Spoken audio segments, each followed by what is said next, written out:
오늘 주시는 말씀의 제목은 눈물에 담긴 의미입니다.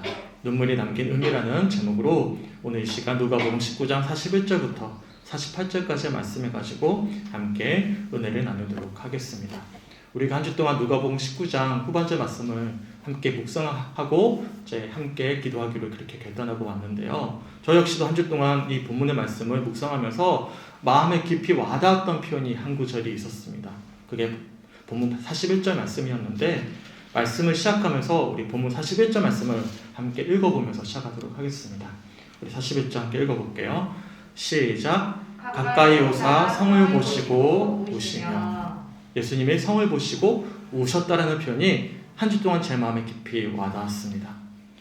요한복음 11장을 보시면요, 예수님께서 오라비 나사로의 죽음을 슬피 울던 마리아와 주변 사람들을 지켜보시고는 심령의 비통히 여기시고 불쌍히 여기셔서 눈물을 흘리셨다라는 표현이 나옵니다. 그리고 오늘 본문에서도 예수님께서 예루살렘 성을 보시며 눈물을 흘리셨다는 표현이 나와 있죠. 지난 한 주 동안 우리들에게 주어졌던 본문 말씀이 많았지만 그 중에서도 저는 우시며라는 표현이 내내 마음을 사로잡았습니다. 그리고 한 주 동안 예수님의 눈물에 담긴 의미에 대해서 묵상케 하셨어요. 우리 성도님들 어떻습니까? 평소에 눈물 잘 흘리십니까? 아니면 눈물이 마르셨습니까? 종종 기독교 서적을 비롯한 신앙의 어떤 선배들의 말씀과 조언을 듣다 보면 그리스도인들은 항상 눈물이 마르지 않아야 된다는 이야기를 많이 들었어요. 눈물이 말라버렸다는 것은요, 내 감수성이 말랐다는 것이고요. 내 감수성이 말랐다는 것은요, 우리 마음 가운데 자연스럽게 흘러나오는 노래, 찬양과 기도가 말랐다라는 것이죠. 제가 언제 말씀드린 것처럼 하나님을 향한 우리의 찬양과 기도는요, 억지로 어떤 다른 목적과 의도로 글을 쓰는 신춘문예와는 좀 다릅니다. 우리가 종종 대표 기도를 쓸 때면 막 글을 막 지어서 쓰려고 할 때가 있잖아요. 그것과 다르다라는 거예요. 정말 하나님을 향한 찬양과 기도는 억지로 쓰는 글이 아니라 흘러나오는 것이 되어야 된다는 것이죠. 성경을 보면 시편 150편, 많은 시편들이 수록되어 있지 않습니까? 이 150편의 시편을 쭉 읽어보시면요, 억지로 쓴 시가 아니에요. 모두 다 한결같이 녹록지 않았던 삶 가운데서 자연스럽게 흘러나왔던 하나님을 향한 그들의 신앙의 고백이자 그들의 간증이었음을 우리들이 알 수가 있거든요. 그래서 시편 150편의 시편들을 자세히 들여다보시면 하나님을 향해 찬양하는 시도 있는 반면에 원수를 저주하는 시도 있고요. 심지어 하나님께 삿대질하면서 불평과 불만을 쏟아내는 시도 있습니다. 억지로 안 썼기 때문이죠. 억지로 쓰면 우리가 하나님께 어떻게 기도하게 되죠? 하나님은 영광스러우심을 주십니다. 하나님은 좀 최고십니다. 그렇게만 썼겠지만 그렇지가 않다라는 거예요. 왜냐하면 흘러나왔기 때문이에요. 이처럼 하나님을 향한 우리의 찬양과 기도는 반드시 우리의 영혼의 감수성이 마르지 않아야만 가능한 일인 것입니다.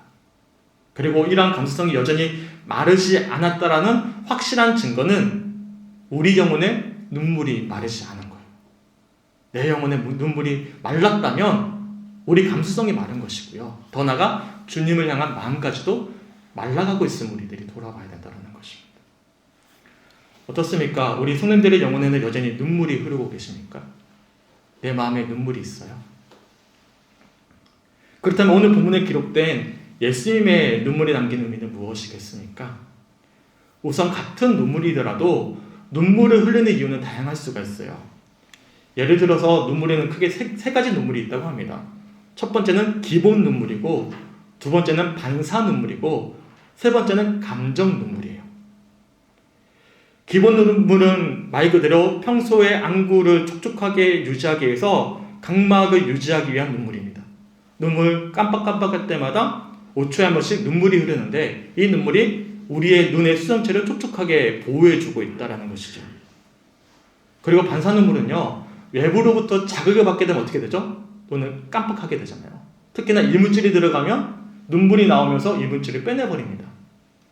이처럼 외부의 자극에 반응해서 흐르는 눈물을 반사 눈물이라고 합니다. 하지만 감정 눈물은 기본 눈물과 반사 눈물과는 다른 역할을 하죠. 감정 눈물은 내 감정의 표현이에요. 슬프거나 억울할 때, 원통하거나 너무 기쁠 때 흐르는 눈물인 것입니다. 그래서 감정 눈물은 신체적인 이유 때문이 아니라 바로 감정, 곧 마음의 이유로 흐르는 눈물인 것이죠. 근데 신기하게도요, 이런 감정 눈물은 기본 눈물과 반사함 눈물과는 달리 눈물이 담긴 성분이 다르대요. 조사를 해보면. 그러니까 육체로부터 나오는 눈물과 감정으로부터 나오는 눈물의 성분이 다르다라는 것입니다. 그래서 감정 눈물을 쏟고 나면요, 반드시 눈이 퉁퉁 붓기 마련입니다. 성분이 다르기 때문에 그렇다고 이야기하더라고요. 이처럼 같은 눈물이더라도 눈물을 흘리는 이유는 다양할 수가 있습니다. 그렇다면 오늘 본문에서 흘리신 예수님의 눈물에는 어떤 의미가 담겨 있겠습니까? 예수님의 눈물은 어떤 눈물일까요? 우리 다시 한 번 더 본문 41절 말씀을 함께 읽어보겠습니다. 시작. 가까이 오사 성을 보시고 우시며. 예루살렘 성에 가까이 오신 예수님께서 성을 보시고 우셨다라고 말씀하고 있습니다. 기본 눈물과 반사 눈물처럼 다른 어떤 신체적인 자극 때문에 흘리신 눈물이 아니라 성을 보시고 감정의 변화를 느끼셨다라는 거예요. 앞에서도 설명해 드렸지만 이 감정 눈물은 슬프거나 억울할 때, 그리고 원통하거나 너무 기쁠 때 흐르는 눈물이기에 우리가 앞으로 예수님이 왜 눈물을 흘리셨는지 자세한 이유를 살펴봐야 되겠지만, 분명한 사실은 예루살렘 성을 보시면서 예수님이 감정의 변화를 느끼셨다는 것입니다. 그리고 눈물을 흘리셨다는 것이죠. 그렇다면 예수님은 어떤 감정의 변화를 느끼셔서 눈물을 흘리셨겠습니까? 예수님이 흘리신 눈물에 담긴 의미는 무엇이었겠습니까? 우선 함께 읽어보진 않았지만 한 주간 우리가 함께 읽었던 누가복음 19장 28절 이하를 보시면 지난주에 나눴던 열무나 비유를 말씀하셨던 예수님께서는 제자들보다 앞서서 예루살렘 성으로 걸어가셨습니다. 그렇게 예루살렘 근처 갈람론이라는 곳에 이른 예수님께서는 제자들에게 미리 준비해 두었던 새끼 나귀를 풀어서 끌어올 것을 이야기하셨어요. 예수님의 말씀처럼 나귀 주인에게 주가 쓰시겠다라고 이야기하자 미리 준비하고 있었던 주인이 새끼 나귀를 내어주게 되고요. 예수님은 그 새끼 나귀를 타시고 예루살렘 성으로 입성하게 되셨습니다. 예수님께서 예루살렘 성으로 입성하실 때 굳이 새끼 나귀를 타셨던 이유가 있었는데 구약 스가랴 예언자의 예언을 성취하기 위함이셨습니다. 제가 스가랴 9장 9절을 읽어드릴게요. 시온에 따라 크게 기뻐할지어다. 예루살렘에 따라 즐거이 부를지어다. 보라, 내 왕이 내게 임하시나니 그는 공의로우시며 구원을 베푸시며 겸손하여서 나귀를 타시나니 나귀의 작은 것 곧 나귀 새끼니라. 스가랴 선지자가 어떻게 예언을 했냐면 예루살렘을 구원하시기 위해 오실 왕은 겸손하시기 때문에 새끼 나귀를 타고 오신다라고 예언했어요. 바로 예수님은 이러한 스가랴 선지자의 예언을 성취하고자 실제로 새끼 나귀를 타고 들어오신 거예요. 사람들을 위해 군림하는 제왕이 아니라 도리어 사람을 섬기기 위한 겸손의 왕으로 오셨음을 상징적으로 보여주시기 위해 새끼 나귀를 타고 들어오신 거예요. 하지만 우리가 지난주에 열무나 비유를 살펴보지 않았습니까? 그 중에서 특별히 이 한 문화 남긴 종은요, 귀인의 성품과 의도를 헤아리지 못했어요. 그 한 문화 남긴 종처럼 제자들과 주변 사람들은요, 예루살렘 성으로 입성하시는 예수님의 의도를 정확히 알지도 못했습니다. 그랬기에 그들은 왕이 타는 백마가 아니라 굳이 새끼 나귀를 타고 입성하셨던 예수님을 향해서 어떻게 외치냐면 호산나 다윗의 자손이여 우리를 구원하소서라고 외쳤던 것입니다. 오늘 본문에는 이런 외침이 자세히 기록되어져 있지 않지만 병행 구절인 마가복음 11장 9절과 10절을 보면 이렇게 자세히 기록되어져 있는데 제가 한번 읽어드리겠습니다. 앞서서 가고 뒤에서 따르는 자들이 소리 지르되 호산나 찬송하리로다. 주의 이름으로 오시는 이여 찬송하리로다. 오늘 우리 조상 다윗의 나라여 가장 높은 곳에서 호산나 하더라. 아멘. 제가 여러 차례 말씀드렸지만 예루살렘 성에 입성하고자 했던 예수님의 의도와 제자들의 바람은 서로 달랐습니다. 겸손의 왕으로 오신 예수님께서는 우리를 대신하여 십자가를 지시기 위해서 예루살렘으로 입성하셨지만 제자들은 일반 유대인들과 다름없이 로마의 압제로부터 해방시켜줄 정치적이고 군사적인 메시아를 기대했던 것이죠. 그랬기에 이스라엘 역사상 가장 존경받는 왕이었던 다윗 왕처럼 위대한 이스라엘을 건국해줄 구원자 메시아를 바라면서 호산나를 외쳤던 것입니다. 그리고 이런 사람들의 의도에 대해서 오늘 본문 37절에서 정확히 밝혀주고 있어요. 우리 37절 말씀을 앞에 있는 세 번역으로 한번 읽어보겠습니다.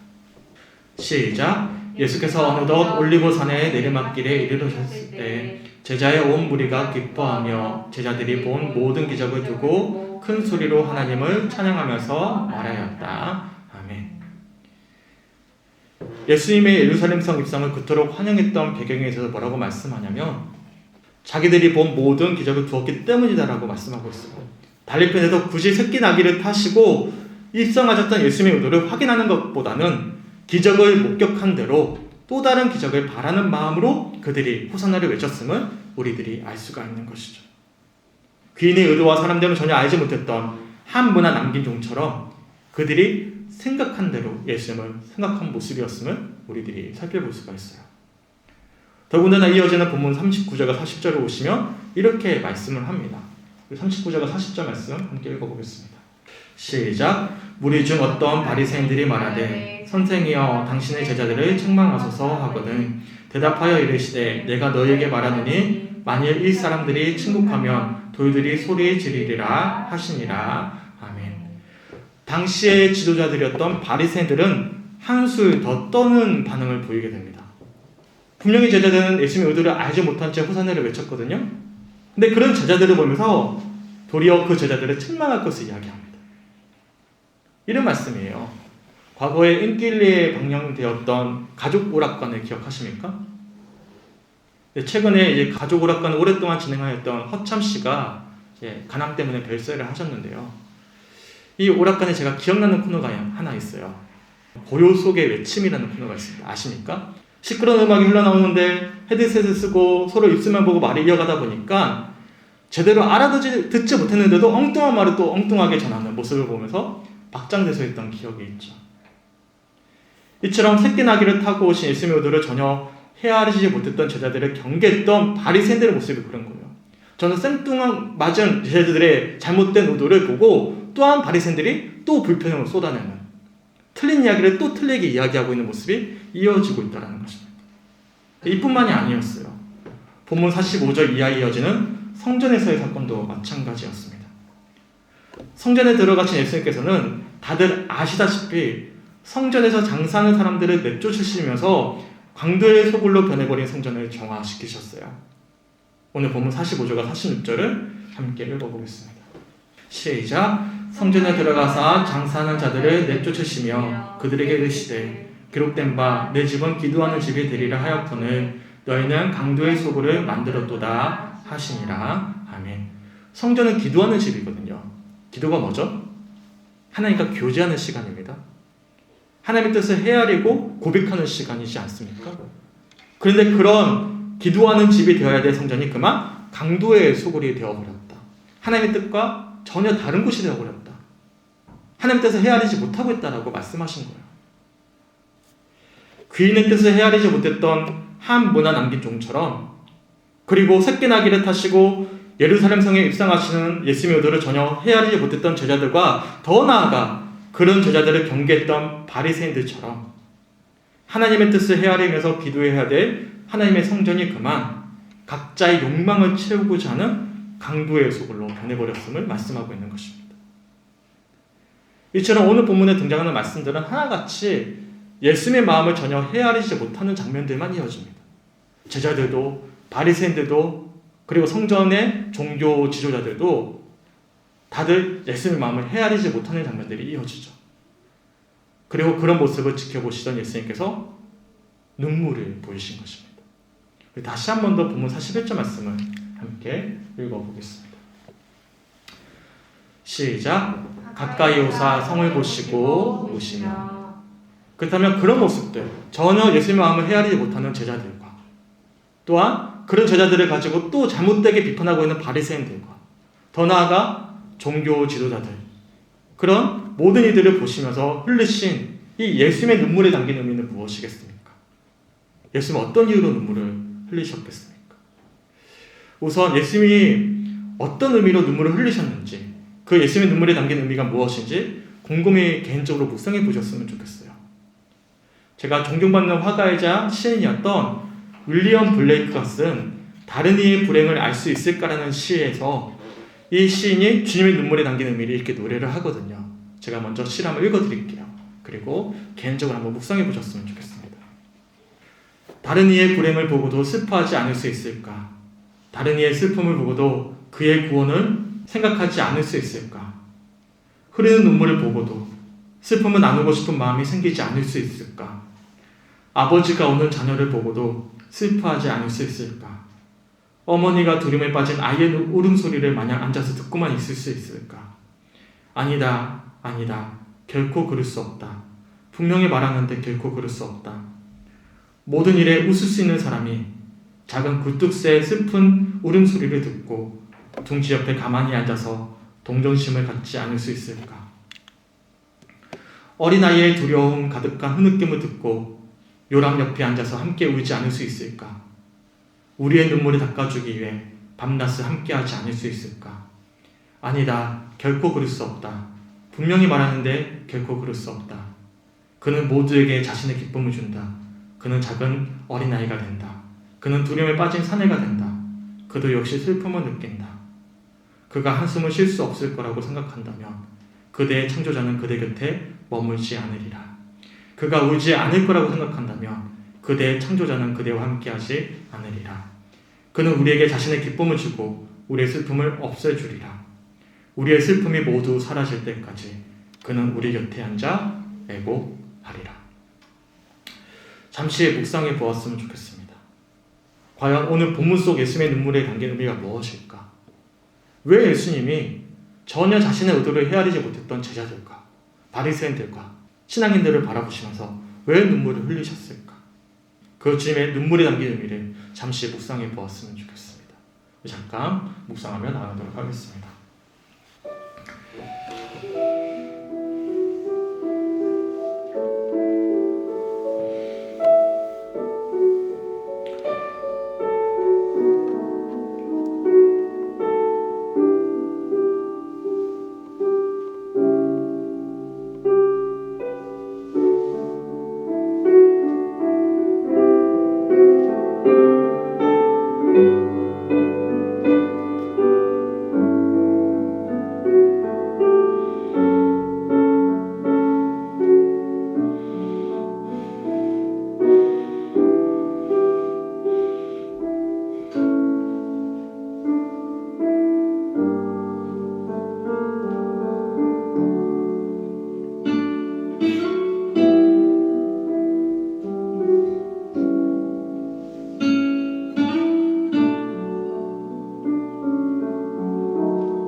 제가 참 개인적으로 좋아하는 작가 중에 최인호 작가라는 분이 계십니다.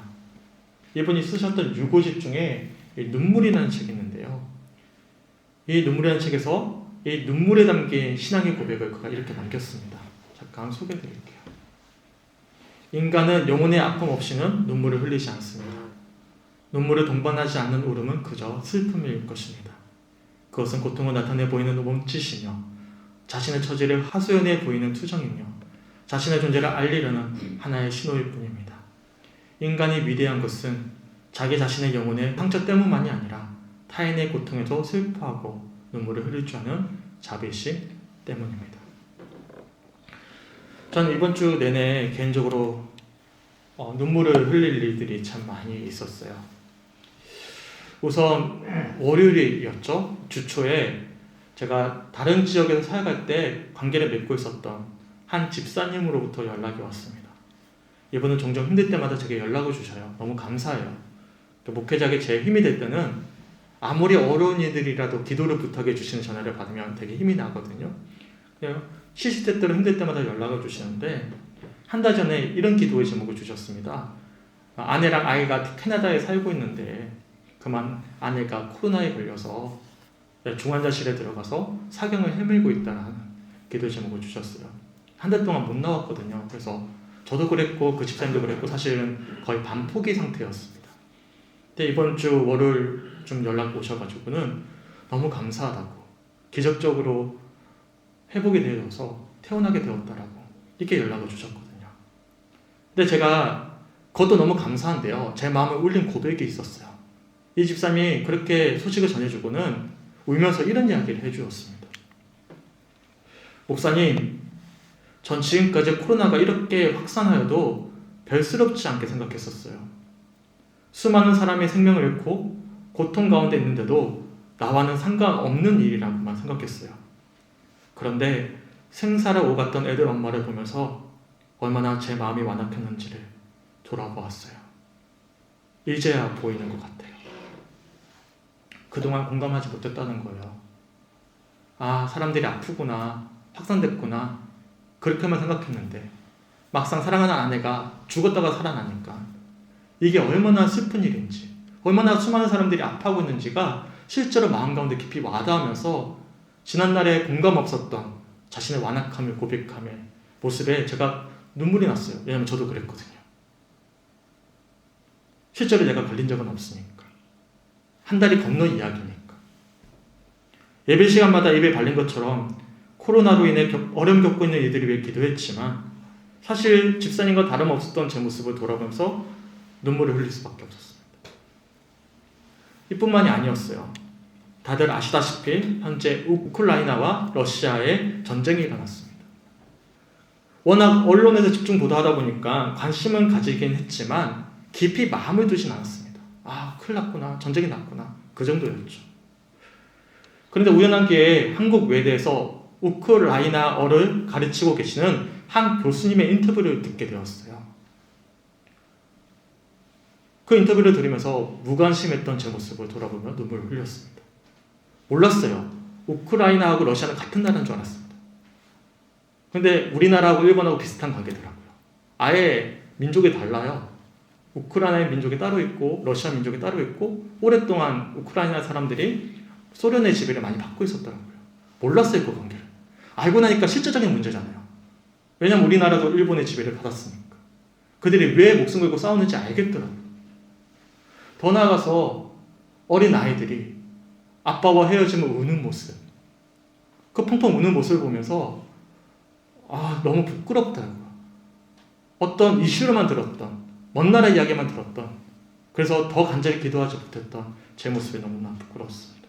그래서 눈물을 흘리며 간절히 평화를 위해 기도하게 되었어요. 그리고 지난주 목요일이었습니다. 그 한 달 동안 몸이 좋지 못했던 손필룡 집사님이 병원으로 가셨는데 예상보다 경과가 좋지 못해서 대학병원에 입원하신 것이죠. 제가 다음날 응급실에 갔어요. 가서 집사님 직접 뵀습니다.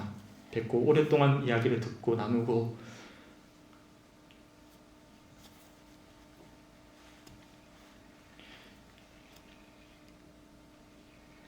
기도하고 왔는데 집사님이 그 말씀을 해주셨어요. 교회도 얼마 없고 교인도 얼마 없는데 교인이 속상케 해서 죄송하다고 그런 말씀을 해주시는데 내가 너무 부끄럽고 너무 감사했어요. 제게 평생 잊지 못할 순간이 두 가지가 있는데요. 우선 사랑하는 장인어른의 마지막 모습이에요. 우리 손필용 집사님과 비슷한 연배에 비슷한 암에 수술 받다가 돌아가셨거든요. 두 번째는요, 기억나시겠죠? 고 이석고 성도님 마지막 장례식 예배였어요. 제가 그날 잊지 못해요. 그래서 제가 항상 기도하기를, 제가 성주교회에서 목회하는 한 우리 성도님들 장례를 내가 치르고 싶지 않으면 절대로, 아니 제발요, 저 이거 감당 못해요. 항상 기도하거든요, 성도님들의 건강을 위해서. 그래서 우리 집사님 보고 나오면서 계속 기도했어요. 많이 기도했어요. 제발 주님 치료해 주세요. 이처럼 한 주 동안 눈물이 마르지 않았습니다. 타인의 아픔에 공감하지 못했던 제 모습에 눈물을 흘렸고 인간의 추안의 욕망의 결정체인 전쟁의 모습, 이 비극적인 전쟁을 목격하면서 눈물을 흘렸습니다. 그리고 사랑하는 이의 아픔, 사람이 어떻게 할 수 없잖아요. 제가 어떻게 해요? 뭘 해줄 수가 있어요? 기도밖에 할 수 없는 연약한 모습을 돌아보면서 한 주간 눈물이 마르질 않았어요. 그리고 오늘 본문에 뭐가 보였냐면 그런 우리를 보시고 흘리시는 주님의 눈물이 보였습니다. 우리 다시 한 번 더 본문 41절 말씀 함께 읽어보겠습니다. 시작. 가까이 오사 성을 보시고 우시며. 예수님의 눈물에 담긴 의미는 무엇이었겠습니까? 무슨 이유로 예수님은 전혀 자신의 마음을 헤아리지 못하는 사람들을 보시면서 우셨겠습니까? 이어지는 본문 42절을 보시면 그 이유에 대해서 이렇게 밝히고 계시는데요. 제가 42절에 3번을 한번 읽어드릴게요. 그리고 이렇게 말씀하셨다. 오늘 너도 평화에 이르게 하는 일을 알았더라면 좋을 터인데 그러나 지금 너는 그 일을 보지 못하는구나. 예수님이 오셨던 이유는 다름이 아니었습니다. 새끼 나귀를 타시고 예루살렘으로 들어가시는 이 예수님의 마음을 전혀 헤아리지 못했던 제자들과 바리새인들, 그리고 성전 종교 지도자들을 향한 안타까운 애통의 눈물이셨던 거예요. 분노가 아니고요. 원망이 아니고 애통함의 눈물이셨습니다. 본문 42절의 표현처럼 그들이 지금 그 일을 보지 못하기에 주님이 흘리신 눈물이었던 것입니다. 예수님께서 성전을 뒤엎으셨던 이유도 그랬습니다. 단순히 성전을 강도의 소굴로 변질시켜버렸던 이들을 향한 분노일 뿐만이 아니라 그들을 향한 애통하는 마음으로 하셨던 거예요. 그렇게 예수님께서 성전을 뒤엎으신 것이 전부가 아니었습니다. 그랬던 분노였겠죠. 근데 이어지는 47절 이하의 말씀을 보시면 정화된 성전에서 예수님이 뭘 하시죠? 다시금 가르치십니다.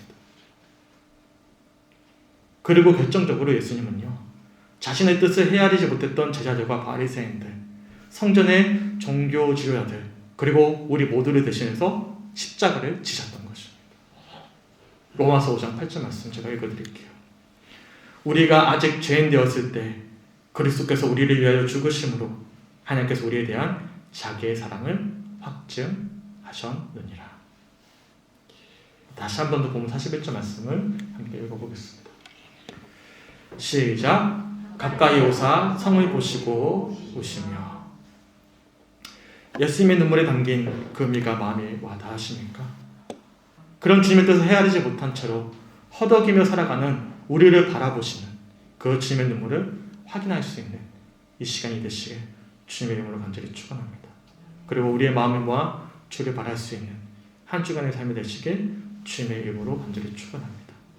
우리를 보시며 눈물을 흘리시는 주님께서는 우리가 아직 죄인 되었을 때 우리를 위하여 죽으심으로 우리에 대한 자기의 사랑을 확증해 주셨습니다.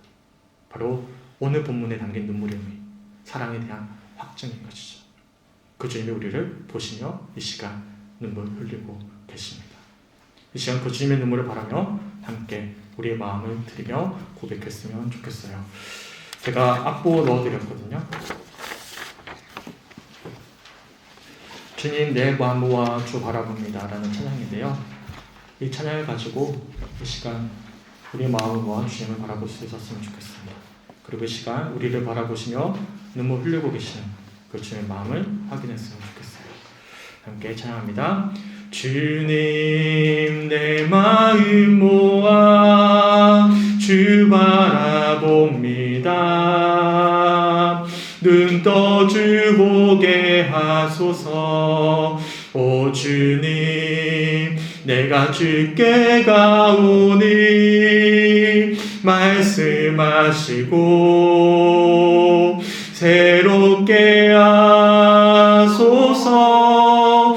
내가 전심으로 주 얼굴 구하리니 주의 뜻대로 나를 세우시리라. 오직 믿음으로 주를 바라보리니 늘 주님 곁에 서리라. 주님 내 마음 모아 주 바라봅니다. 주님 내 마음 모아 주 바라봅니다. 눈 떠 주 보게 하소서. 오 주님, 내가 주께 가오니 말씀하시고 새롭게 하소서.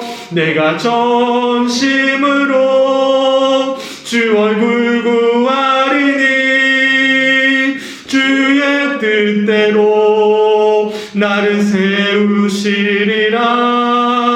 오직 믿음으로 주를 바라보리니 늘 주님 곁에 서리. 한번 보면 주님 내 마음 모아 주 바라봅니다.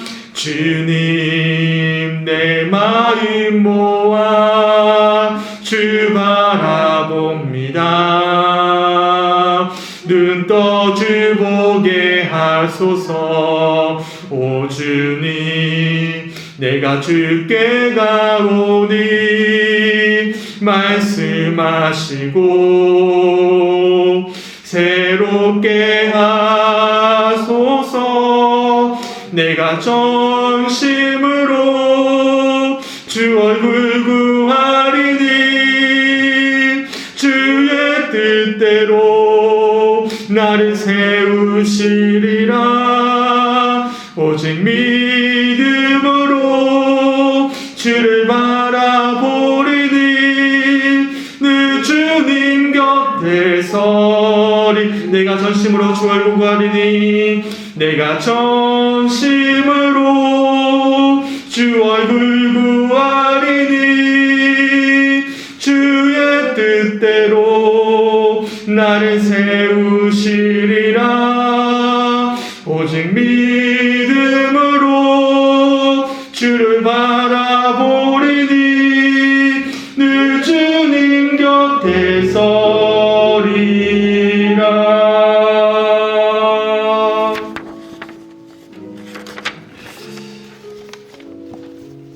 함께 기도했으면 좋겠습니다.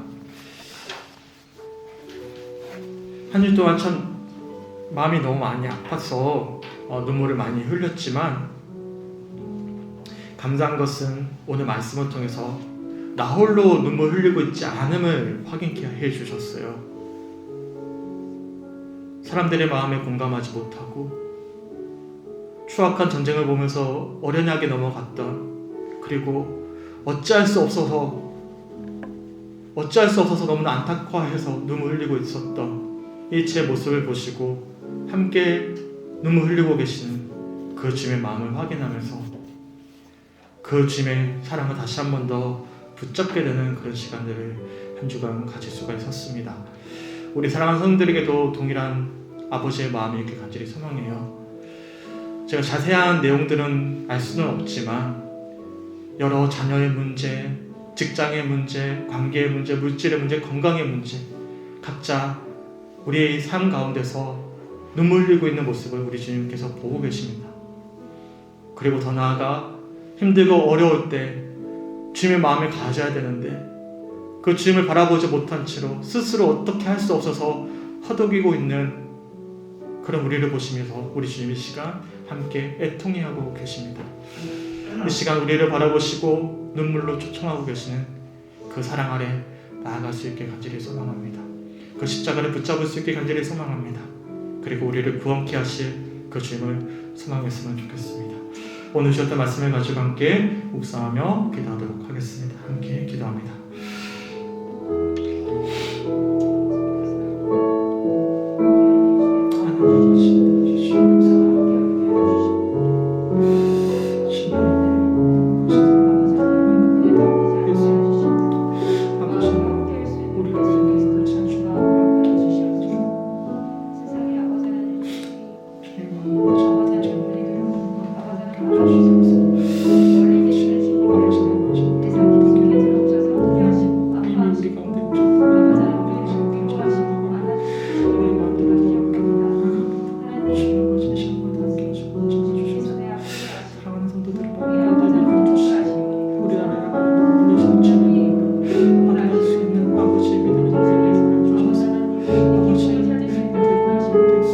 우리를 향해 아버지 구원을 거듭해 주신 그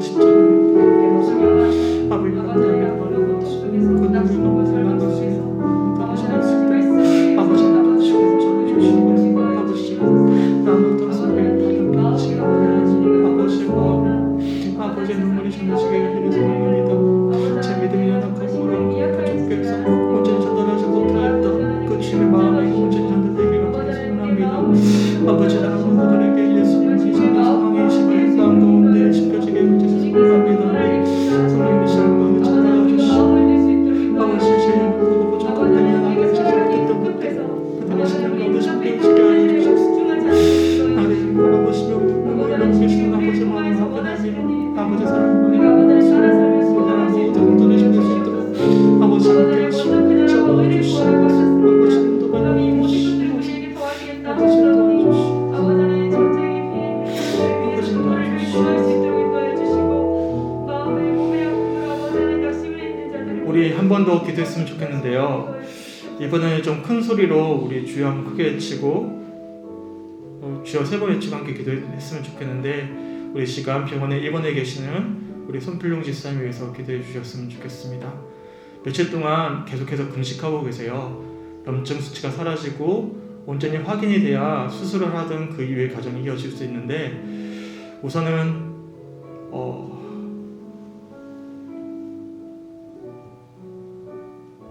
검사가 온전히 잘 이루어지게 하여 주셔서 의사가 정확하게 진단할 수 있도록 인도해 주시고 정확하게 판단할 수 있도록 인도하여 주셔서 모든 과정들을 하나님 인도하여 주시옵소서.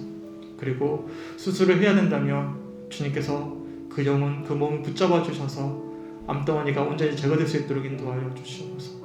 그리고 혹여나 주님 치유 역사하셔 주신다면 주님 수술하지 않더라도 아버지 그 암덩어리가 사라질 수 있도록 주님 역사하여 주시옵소서. 그리고 우리 손집사님과 조집사님에게 믿음 주셔서 담대한 마음으로 아버지를 바랄 수 있도록 그리고 손집사님과 조집사님을 바라보시며 눈물 흘리고 계시는 그 주님의 마음을 확인케 해달라고 이 시간 우리 손집사님 부부를 위해서 특별히 우리 손집사님에서 우리 주여 3번 외치고 함께 기도하도록 하겠습니다. 함께 기도합니다. 주여 주여 주여 아버지 하나님 아버지 사랑하는 우리 손님들의 기도하고 나아갑니다. 주님 아버지 붙잡아 주시기가 드리 소망합니다.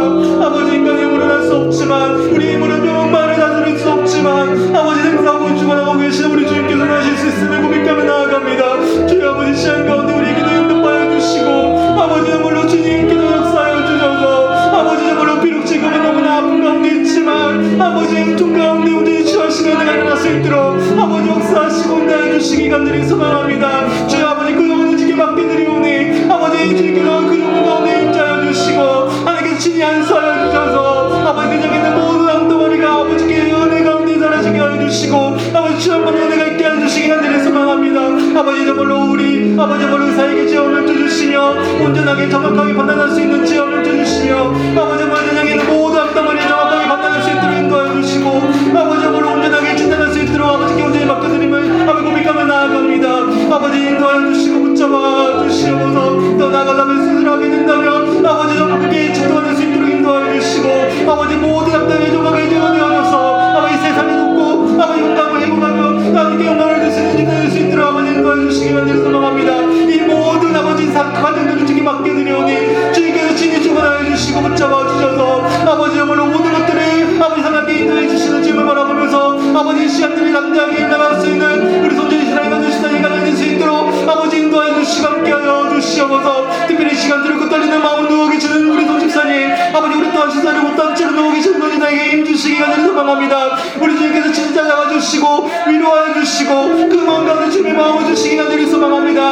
아버지 집사님 영혼을 바라보시며 눈물 흘리고 계시는 아버지 마음 아버지 눈물을 확인하면서 아버지 통하는 마음들을 확인하면서 아버지 사랑을 가지고 아버지 주님이 내 영혼을 주님께 맡겨드릴 수 있는 그 힘으로 말미암아 그 마음 가운데 주님이 주신 삶의 평안 속에서 모든 과정들 어떠한 상황이 오더라도 아버지 주님이 주시는 하나님 나라를 경험하면서 이 시간들을 보낼 수 있도록 아버지 사랑하는 집사님과 주집사님 가정 가운데 함께해 주시고 아버지 함께하여 주시옵소서. 아버지 우리는 기도밖에 할 수 없음을 고백합니다. 아버지 우리 힘으로 어떻게 할 수 없음을 고백합니다. 그러기에 주님을 간절히 간구하고 기도하며 나아갑니다. 주님께 맡겨드립니다. 그 영혼을 아버지께서 불쌍히 여겨주시고 아버지 그 한무 가운데 만져주시며 그 마음 가운데 주님 임자여 주시옵소서. 아버지 손님들 명 가운데 예수님의 마음을 주시기 간절히 소망합니다. 그 눈물을 흘리고 계시는 주님의 마음을 하게 할 수 있도록 인도해 주셔서 모든 과정들 가운데 주님이 가장 선한 교리를 주시고 힘을 아버지 자신의 영혼까지 주님께 맡겨드릴 수 있는 아버지 그래서 주님의 평안이 임할 수 있는 그런 시간들이 될 수 있도록 아버지 함께 하시고 붙잡아 주시옵소서.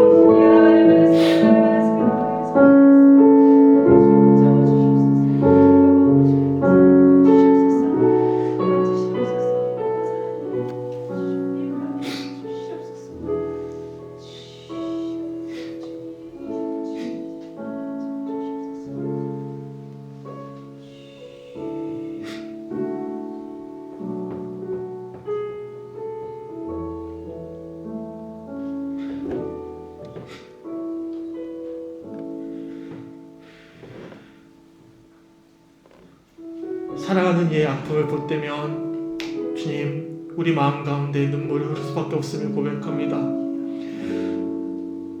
사랑하는 이의 아픔을 우리가 어찌할 수 없어서 안타까워할 때는 우리 영혼에 눈물이 마르지 않을 수밖에 없음을 고백합니다. 우리는 어떻게 할 수 없기에 생사하고 주방하고 계시는 분은 주님이시기에 사랑하는 손집사를 온전히 맡겨드립니다. 주님께서 함께하여 주셔서 하나님께서 지금까지 역사해 주셨던 것처럼 하나님께서 역사해 주셔서 온전한 치유하신 가운데 이 예배 자리 가운데 나아가 주께 영광 올려드릴 수 있도록 우리 주님께서 친히 안수하여 주시옵소서. 사람은 할 수 없다 하더라도 우리 주님은 능히 하실 수 있기에 주님께 기도하며 나아갑니다. 주님께서 이 시간 가운데 친히 화분 가운데 안수하여 주시고 앉은 병기를 일으키시고 보지 못했던 자를 보게 하시며 심지어 죽었던 자도 살아나게 하셨던 그 주님의 역사가 우리 손집사님의 그 아픈 부위 가운데 일어날 수 있도록 주님 친히 역사하여 주시옵소서. 더 나아가 우리 손집사님 온전히 그 마음을 주님께 내어드리게 간절히 소망합니다. 우리 집사님을 바라보며 눈물 흘리고 계시는 주를 소망하면서 아버지께 모든 걸 맡겨드릴 수 있도록 인도하여 주시며 주님께서 가장 선한 길로 인도해 주실 것임을 믿고 간구하며 이 시간들을 이겨내 나갈 수 있도록 아버지 축복하여 주시옵소서. 더 나아가 아버지 진단을 하고 수술을 또 해야 될 의사에게도 지혜와 명철 주셔서 정확하게 진단할 수 있도록 인도하여 주시고 아버지 혹여나 수술을 해야 된다면 가장 바르고 올바르게 아버지 집도할 수 있도록 인도하여 주셔서 모든 가정들이 주님의 인도하신 가운데 아버지 선한 길로 인도해 주실 수 있도록 아버지 역사하여 주시옵소서. 아버지 오늘 성도들이 함께 기도합니다. 우리의 기도에 응답하여 주시옵소서. 또 오늘 주셨던 말씀들을 기억하며 나아갑니다. 하나님, 특별히 우리 조집사님에게도 위로함 주시고 아버지 마음 주셔서 우리 손집사님을 바라보면서 기도하면서 함께 이겨나 나갈 수 있도록 힘과 믿음 주시기 간절히 소망합니다. 아버지 인도하여 주시옵소서. 또한 이 시간 우리를 바라보시면서 눈물 흘리고 계시는 아버지의 마음을 확인하며 나아갑니다. 주님을 바랄 때 그 눈물을 확인하면서 각자 주어진 삶의 터전에서 한 주간 온전한 믿음의 여정을 걸어가며 아버지의 마음과 함께 걸어갈 수 있는 그런 한 주간의 삶 될 수 있도록 아버지 인도하여 주시옵소서. 감사드리며 예수님을 우리를 사랑하시는 예수 그리스도의 이름으로 간절히 기도드렸습니다.